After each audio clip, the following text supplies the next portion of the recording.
In Stars and Time is a game, is a game, is a game, is a game.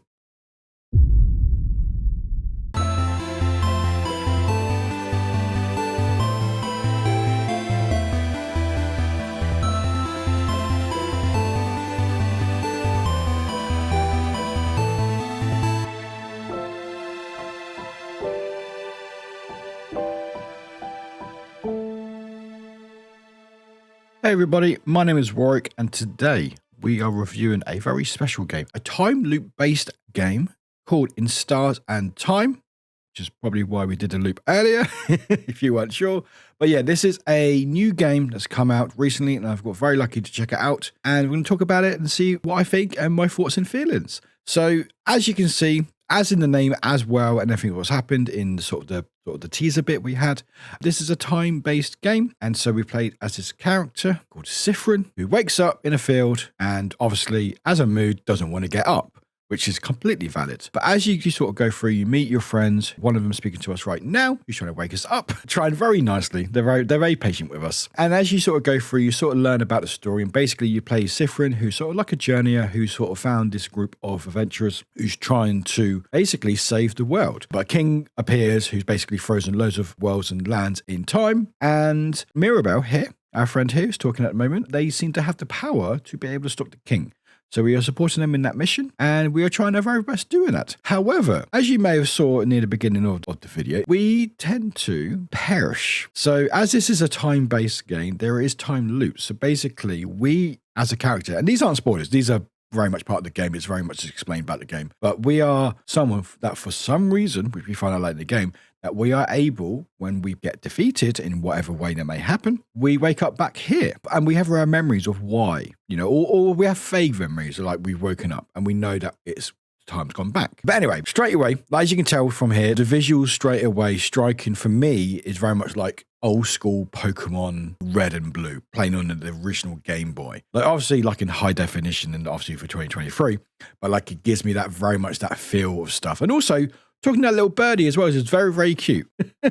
So you can obviously interact with the creatures and the sort of the environment around you. But like straight away, the visuals are very striking. I just love sort of the black and whiteness of it. I like the striking nature of it, like the animated sort of emotions of each character, like how they're feeling as they talk and stuff, which is really nice. Like the world moving around you and stuff. So straight away, I was like, looks incredible. It feels great. It sounds great. And I was very much feeling like I was back as a kid playing the Game Boy, like Pokemon Blue. And also undertale and stuff, even with the battle system, like here, like you could, this is our party and we'll sort of go through each one. So Sifrin is me, that's me. And also pronouns, we love that, so that's Sifrin. There's Mirabelle there, it sort of explains about each character, their strengths and weaknesses, which we'll talk about later on. We have Isabeau, which is a fighter, which is very, very cool. We also have Odile, which is sort of like a spellcaster basically, which is quite cool, sort of like the elder of the group. And maybe my favorite, not at the beginning, but now, is Bonnie, just a kid who brought a kid here,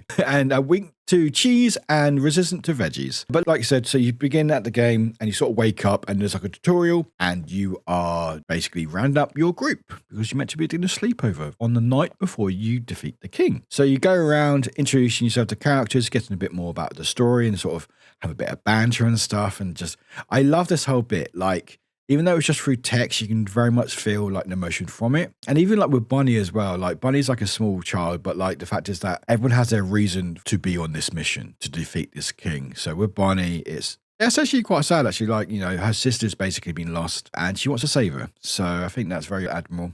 And you meet these characters, you find out the reasons why they're wanting to help out, they're trying to save the world, and everyone's got their own motives, although you don't really find out your own, but not yet anyway. And then obviously one of the things is, which I love, is you have these little like sort of cutscenes where you sort of interact with certain parts of the world, and it will tell you a bit more about the story and stuff. And one of the highlights for my short playthrough of this game was this bit where just like the animation was just, it was very much childlike, but like it fitted because it was talking about a world like from last year and stuff. And I think obviously the people who are drawing it or the characters, you say, are children, you know, they're young people and stuff. They're trying to draw from memory, and just like this whole bit just very much reminded me of stuff like the Wild Things and stuff, you know, sort of reading those as a bedtime story. And sort of very much this shows how much care and attention has been put in from the developers of this game. You know, this is an indie game. And the fact is that the amount of love you can see from these animations is absolutely incredible. And then these very cute images as well. So, you know, like I said, so you meet all the characters, you sort of have interactions. Isa here very much likes puns, and Sifrin very much likes to give puns as well. But so you find out more about the stories and stuff, which is really cool. And then also you gather the group together, and that's where you are. And so this is like the night before, and you are having a little sleepover, sort of just getting like a nice night together before like the big event, because this is something, if they don't defeat the king, that's it. The world's basically ended. So they also come together, making food. Everyone's got their strengths and stuff, and you sort of learn a bit more about each other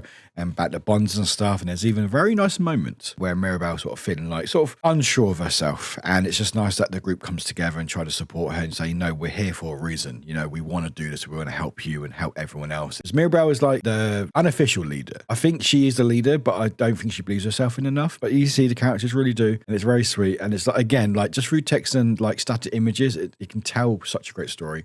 And there's a really funny moment, and near the end, when one of the characters is talking and keeping everyone up, and then he goes to this very cute face, it's like, whoops. But yeah, you get to sort of, you learn a lot about these characters straight away, like sort of motivations and sort of how they work and stuff. And it's very, very cute. And get ready for the next day, which is straight into the battle. So this is sort of the next day, getting to the king, and it's basically like a dungeon crawler. And this is obviously, again, tutorial. So you learn about how the basics work. And this, you didn't see, is based on rock, paper, scissors. So we got Odile sort of explaining how the game works. So basically you've got rock, paper, scissors. Everyone's weak and resistant to certain elements.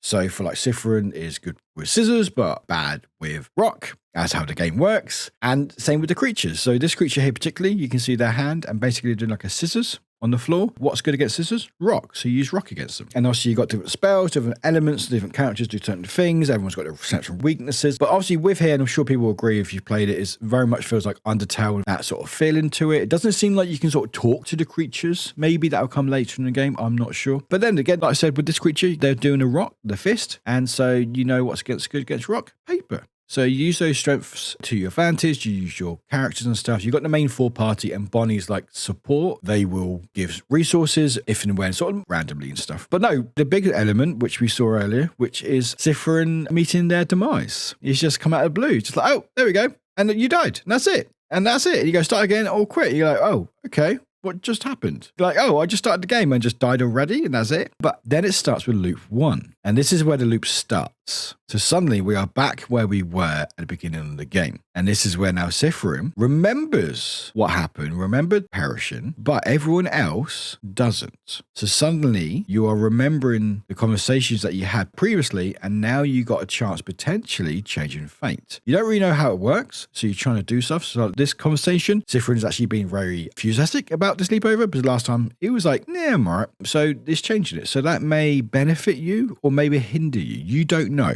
Sifrin still doesn't know. He's just trying things and hoping for the best. He's just going through it, figuring out if it's true, like he is actually in this loop, or if it's just a dream. And then you meet another wonderful little character who pops up, who is already one of my favorites of this game. You meet them under the tree, just chilling out, hanging out there, looking at the slay boss that they are. They are just, I don't think they even name themselves, but like Star, I think. But basically, they explain about the loop. And so what's happening is, for some reason, we are stuck in a loop until we do whatever we need to do. And we just kept reliving the same moment, trying to survive, trying to get better each time. And obviously there's pros and cons, like thing you keep experience, but your party doesn't.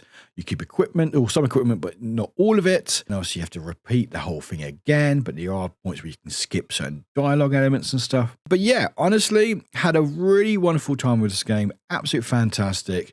It very much, again, like gives me that feel of playing Pokemon on the Game Boy, but also with like Undertale, sort of those elements to that game where there's an underlying sort of hard-hitting type games. Like it looks quite cute on the outside, but actually inside, like it's very much battling with some real deep things. And I can't wait to play more, see what's all going on. Like there's a time loop. Yeah, that's sure. That's fine. We deal with that. What's the consequences behind that? Will that impact my character as I keep going through time or keep looping? Will I become older? Do I age? Do I feel that emotional turmoil from that, seeing myself perishing all the time, thinking my friends keep seeing me perish and then living that again? Or do I complete it and realize that I can't loop again? You know, all these questions and stuff, and what other elements will impact the rest of the party. Like, there's so many questions already, but like, I've only just scratched the surface and I'm hooked. Again, completely blown away by the art style, by the music, by sort of the artistic choices of what they've made with the characters, sort of the emotions, even just through text. Just reading through that, you can feel that emotion and how it is. The humor as well, like some of the humor is fantastic. The world building, honestly, I can't sing its praises enough. It was extremely fun to play. Very highly recommended to anyone who likes, especially Undertale, Deltarune, or those types of games, or even just playing like old school Game Boy games. It very much gives you that feeling of playing those types of games, like where you're stuck in a car trying to get the light come through from the street lights. It gave me a lot of good memories, and I love these characters, and I think everyone else will love them as well. I think everyone will have their favorites, and it's a great party, and it's a group that I really want to see succeed and hope that things go well. But as we know with these types of games, they don't always go well. So hopefully we'll do our best. But anyway, thank you very much to the team for sending me a code. I really appreciate it. I've been really enjoying these review videos, and I hope you have been as well. Please check out the game. It's going to be on PlayStation, Switch, and PC, so please check it out when it comes out. Highly recommend it. It's probably about 15 to 20 hour game as well, but obviously depending on your play style, you can get a lot longer, a lot quicker. It highly depends on how you play it. But again, thank you to the team for sending me a code. I really appreciate it. My name is Warwick. I mainly stream on Twitch, which is twitch.tv/Warwick. Also, I do a lot of these videos. I've done a few now, so there are a few more you can find, and there's loads of content. If you're looking for review videos, I've got plenty of those. If you're looking for like Let's Plays, I've got those as well. Highlight videos from my Twitch channels, I've got some of them as well. We've got absolutely all sorts, but please take care. Leave a comment, leave a like, leave a subscribe. I really appreciate it. I hopefully hit 1,000 subscribers. So we're getting there. We're getting there. But thank you. Take care, and we'll see you very soon. Bye-bye.